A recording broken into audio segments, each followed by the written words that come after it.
The Steam Deck works with a great number of games, but not every single game works on Steam Deck. But what if some in the community teach you how to fix those games for yourself? And what if we make games more and more compatible with Steam Deck, even those marked as unsupported?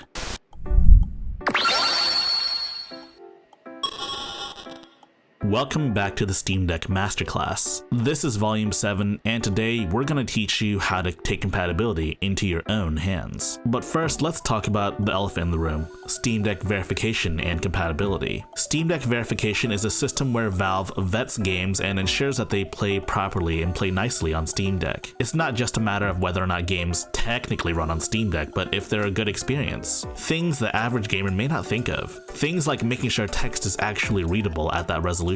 Things like ensuring the game uses proper control glyphs, stuff like that. And for the most part, Steam Deck verification has been kind of a success. I have my issues with it personally, but we're not going to talk about that. Steam Deck playable means that yes, the games run on Steam Deck, but they may not be the most optimal experience. So by that logic, unsupported games means that games don't work properly on Steam Deck, or they won't run on Steam Deck for whatever reason. Think games with anti-cheat that aren't supported on Steam Deck. Think like Destiny 2. Their anti-cheat system could work on Steam Deck, but the fact of the matter is they haven't enabled it. That said, some games marked as unsupported actually work on Steam Deck just fine. There's also Steam Deck Unknown, which, they haven't tested the game out yet, and to be fair, there's like at least 55,000 games on Steam, if not more actually. So while there are quite a few games that haven't been tested by Valve yet, a good chunk of those untested games actually work just fine on Steam Deck. And some may not work out of the box, but with a little bit of tweaking, you can fix them up. And that's what today's video is all about. And if you like this video or any other of my videos, please like and subscribe and spread the good gospel of high-tech lowlife. It lets the YouTube algorithm know that I'm doing good and that you're enjoying the video.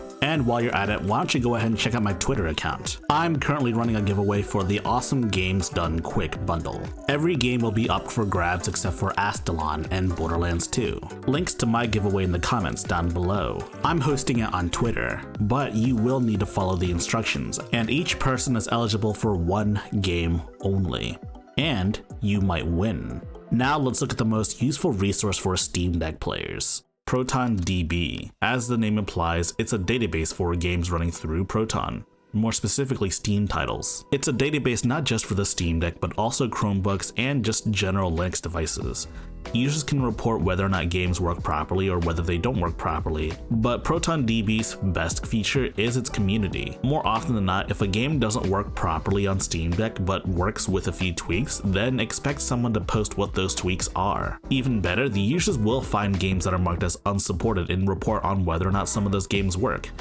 Like for example, DBZ Kakarot is still marked as unsupported, but user testing in ProtonDB indicates that the game works perfectly out of the box. So sometimes ProtonDB will give you the more up-to-date information on a game. That's why some people suggest you stop looking at Steam Deck verification ratings and just look at ProtonDB instead. That said, sometimes the website has bugs, like for example here it says unofficially looking good here, and it states that all of these games are marked as unknown or untested.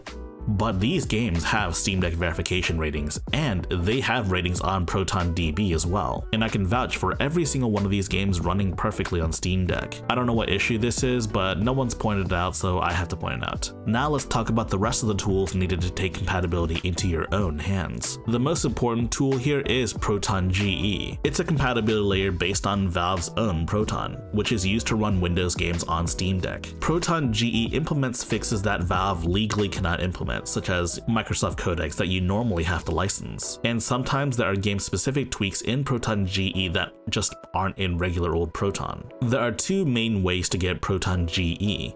The first way is to go in desktop mode and get a program called ProtonUpQt. You can get multiple versions of ProtonGE as needed, and sometimes some games work better on older versions of ProtonGE, believe it or not. The process of using ProtonUpQt is really simple. In desktop mode on the Discover App Store, look up ProtonUpQt, like so. Press the install button for ProtonUpQt and install it. This is the first screen you'll see when you launch ProtonUpQt. You'll want to press the Add Version button down there, and then select ProtonGE and then select whatever version you want.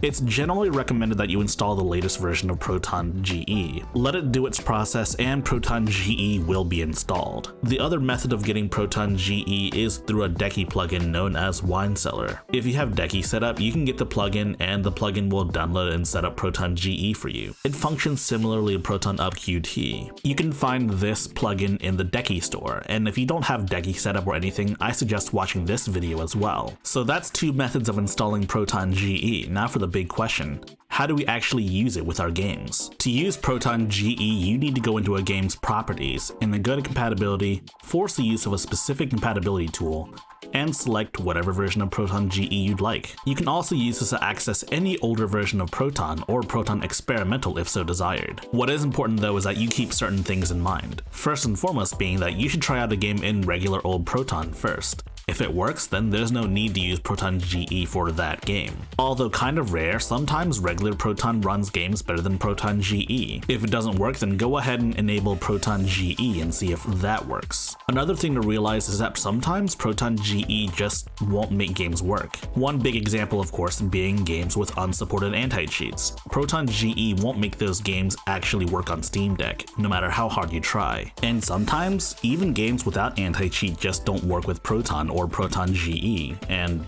honestly, they may require some additional fixes. And this is where this tool comes in. This right here is ProtonTricks. ProtonTricks can be used to modify a game's Proton prefix directly. This lets you download specific Windows system components in case they're needed by certain games. This is a tool that really shouldn't be your go-to, but is something to have in case a tutorial requires it. Like my very own Fallout New Vegas tutorial, because the script I have you download in that video actually uses ProtonTricks to do things. Also worth mentioning is that ProtonGE is not the only compatibility layer, one compatibility layer being Boxtron. This one is designed specifically for older DOS titles. It takes your older DOS-based games and runs them in a Linux native DOSBox environment, theoretically offering better compatibility with older titles. And when I say older titles, I mean much older titles. Another major compatibility layer to look at is one called LuxTorpeda. LuxTorpeda is only compatible with certain games,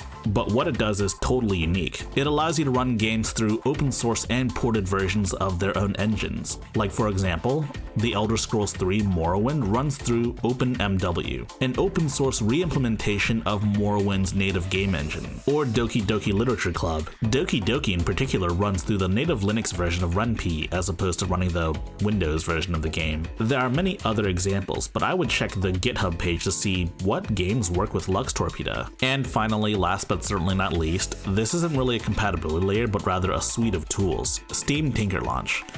Admittedly, it's been a long time since I've really messed with Steam Tinker Launch. If I ever get around to it, I'll need to make a second video about Steam Tinker Launch because it's changed a lot since I last used it and since I last made a video about it. But the primary purpose of Steam Tinker Launch really hasn't changed all that much. But it is truly a Swiss Army knife with many, many different functions. So now that you're armed with this newfound knowledge, it's time for you to take back Steam Deck compatibility. It's time for you to finish what Valve couldn't finish, making every game Steam Deck compatible, or every game you can make Steam Deck compatible.